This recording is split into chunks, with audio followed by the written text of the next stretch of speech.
तसेच अपेक्षा पब्लिक स्कूलचे मुख्याध्यापक, संस्थाचालक तसेच सर्व स्टाफ, विद्यार्थी मित्र मैत्रिणींनो तसेच पालक सर्वांना सस्नेह नमस्कार।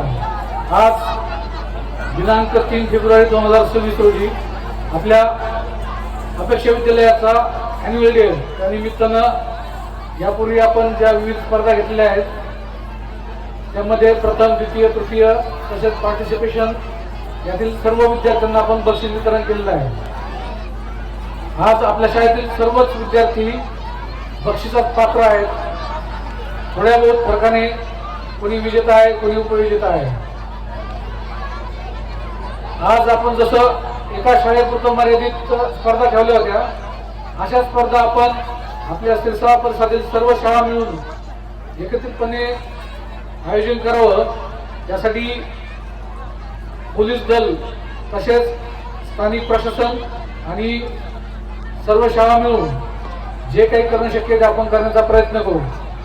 या मंचावरून मी आपणास एकच विनंती करू इच्छितो, आपल्याकडील जे विद्यार्थी आहेत त्यांचा जास्तीत जास्त वेळ हा पालकांसमवेत जात असतो आणि एक 5 ते 6 तासापर्यंत ते शाळेमध्ये म्हणा किंवा इतरांच्या संपर्कात असतात। तर शाळेव्यतिरिक्त विद्यार्थी काय करत आहेत, कुणासोबत बोलत आहेत, कुणाला भेटत आहेत किंवा सोशल मीडियाचा वापर कसा करत आहेत याचा प्रत्येक पालकानं बारकाईनं विचार केला पाहिजे, अभ्यास केला पाहिजे।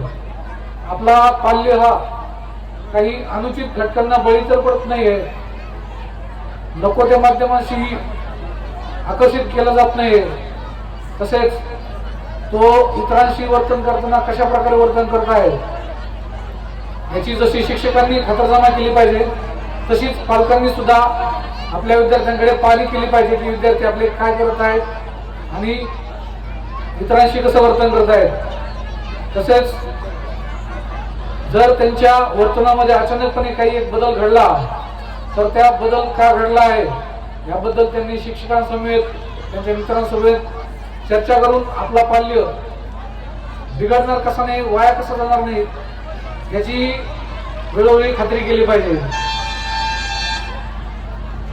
आपला पाल्य व्यसनाधीन असणाऱ्या व्यक्तींच्या संपर्कात आहे किंवा त्याला वेगळंच काही आकर्षण निर्माण होत आहे, त्याची जी वागणूक आहे ती इतरांपेक्षा भिन्न वेगळी वगैरे नाही, तो एकदम सुकलेला आहे, मासूम आहे किंवा काही गोष्टी आपल्यापासून लपवत आहे का याबाबत आपल्याला माहिती पाहिजे आणि त्याला आपण वेळीच प्रबोधन करून समाजाच्या चालीरीती, समाजामध्ये वागण्याच्या पद्धती, रस्त्यावरून चालण्याच्या ज्या काही सूचना आहेत त्या पण आपण केल्या पाहिजेत। या मंचावरून मी सर्वांची पाल्य निरोगी, सुदृढ, सशक्त बनतील आणि या देशाचा एक सुजाण नागरिक घडतील अशी अपेक्षा व्यक्त करतो।